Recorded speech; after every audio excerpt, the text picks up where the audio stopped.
వారు అమెరికాలో చదువుకొని వచ్చి వారికి తెలుసు. నెవార్క్ ఎయిర్పోర్ట్ పక్కన ఇట్లనే అన్ని పొల్యూటెడ్ ఇండస్ట్రీస్ పెడితే లాస్ట్గా నగరమే మొత్తం తరలిపోవాల్సిన పరిస్థితి వస్తే ఆ ఇండస్ట్రీని ఇంకెక్కడికో పంపించారు. అదెందుకు అధ్యక్ష? మీకు నాకు వారికి తెలుసో తెలియదో నాకు తెలియదు. వారి దిల్సుఖ్నగర్ ప్రాంతంలో వారికి ఎంత పరిచయం ఉందో.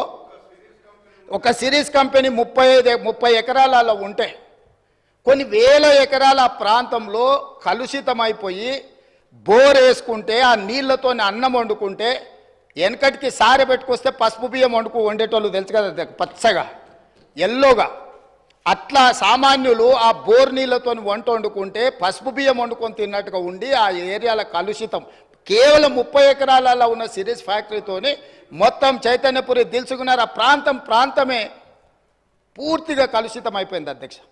ఆ ఫ్యాక్టరీని తొలగిస్తే కానీ తొలగించినాక ఈరోజు కూడా ఇంకా భూమిలో ఆ కలుషితం ఇంకా కొనసాగుతూనే ఉంది అధ్యక్ష. అందుకే నేను ఆ ఏరియాలో ఇట్లాంటి పొల్యూటెడ్ ఇండస్ట్రీ కాకుండా జినోమ్ వ్యాలీలో ఏదైతే ఫార్మా రిలేటెడ్ ఇండస్ట్రీస్ ఉన్నాయో, ఫార్ములేషన్స్ అంటే ట్యాబ్లెట్స్ చేసేటివి ఉన్నాయో, R&D ఉందో, రీసెర్చ్ అండ్ డెవలప్మెంట్, ఇప్పుడు IDPL బంద్ అయిపోయింది అధ్యక్ష. ఇట్లాంటివన్నిటిని కూడా అక్కడ ఒక 4000 ఎకరాలలో ఒక అద్భుతంగా ప్రపంచానికి ఇవాళ వ్యాక్సిన్, కోవిడ్ వ్యాక్సిన్ ఎవరు తయారు చేసిండ్రు అధ్యక్ష? ప్రపంచంలో 4 వ్యాక్సిన్లు ఉంటే 3 వ్యాక్సిన్లు మనం తయారు చేసినాం అధ్యక్ష. భారతదేశంలో 4 వ్యాక్సిన్లు వస్తే 3 మన దగ్గర ఉన్నాయి, ఒకటి పూణే నుంచి వచ్చింది. సో ఈరోజు ఫార్మాకి మనం అధ్యక్ష. అదేవిధంగా మా మిత్రుడు శ్రీధర్ బాబు గారు ఉన్నారు. ఇవాళ ఆర్టిఫిషియల్ ఇంటెలిజెన్స్ ఈరోజు ప్రపంచాన్నే ఏలుతుంది. ఈరోజు ఏం కావాలన్నా అద్భుతాలు సృష్టిస్తుంది. ఆర్టిఫిషియల్ ఇంటెలిజెన్స్ ఈరోజు అగ్రికల్చర్కి అగ్రికల్చర్ కూడా మొత్తం దాన్ని అనుసంధానం చేసి ఇతర వృత్తులకు అనుసంధానం చేసి ఈరోజు ప్రపంచం అంతా IT రంగం నుంచి ఆర్టిఫిషియల్ ఇంటెలిజెన్స్ అటువైపు వెళ్తున్నది అధ్యక్ష. అక్కడ 200 ఎకరాల ఒక ఆర్టిఫిషియల్ ఇంటెలిజెన్స్ హబ్ను పెట్టి ప్రపంచ స్థాయిలో పేరుగాంచిన సంస్థలను అక్కడ తీసుకొచ్చి అక్కడ ఏర్పాటు చేయాలని మేము ప్రయత్నం చేస్తున్నాం అధ్యక్ష.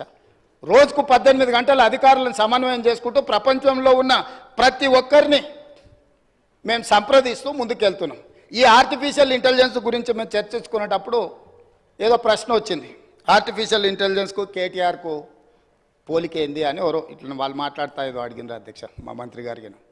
అంటే ఒక ఆయన సమాధానం చెప్పిండు. ఆర్టిఫిషియల్ ఇంటెలిజెన్స్లో KTR గారు 100% ఆర్టిఫిషియల్, 0 ఇంటెలిజెన్స్ అని చెప్పిండ్రు అధ్యక్ష. సో ప్రభుత్వం చేస్తున్న పనులను మీరు ఎప్పుడైనా మీరు అడగొచ్చు, మీరు చెప్పొచ్చు, మీరు ప్రభుత్వం చేస్తున్న పనులను వివరాలు తెలుసుకోవచ్చు. ప్రతిపక్షం చెప్పడానికి మాకేం అభ్యంతరం లేదు.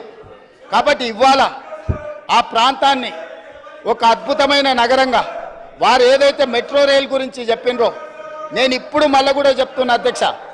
అంతర్జాతీయ ఎయిర్పోర్టు నుంచి ముచ్చర్లలో ఈరోజు నిర్మించబోయే 4th సిటీ అధ్యక్ష, హైదరాబాద్, సికింద్రాబాద్ సిటీ, సైబరాబాద్ సిటీ, ఇప్పుడు ముచ్చర్లలో 4th సిటీని మేము ఈరోజు ఎస్టాబ్లిష్ చేయబోతున్నాము. ఆ 4th సిటీనే అవర్ ఫ్యూచర్ సిటీ అధ్యక్ష. ఈ Hyderabad city, Secunderabad city, Cyberabad city is equal to 4th city. 4th సిటీనే అవర్ ఫ్యూచర్ సిటీ అధ్యక్ష. ఇవాళ అంతర్జాతీయ ఎయిర్పోర్ట్ వరకు మెట్రో తేవడమే కాదు, అంతర్జాతీయ ఎయిర్పోర్టు నుంచి ముచ్చర్లలో నిర్మించబోయే ఒక గొప్ప నగరానికి మెట్రో రైల్ రవాణా సౌకర్యాన్ని కూడా ఏర్పాటు చేసి ప్రపంచమంతా ఎక్కడ పెట్టుబడులు పెట్టాలి అని అంటే అక్కడికి వచ్చి పెట్టుబడులు పెట్టాలి.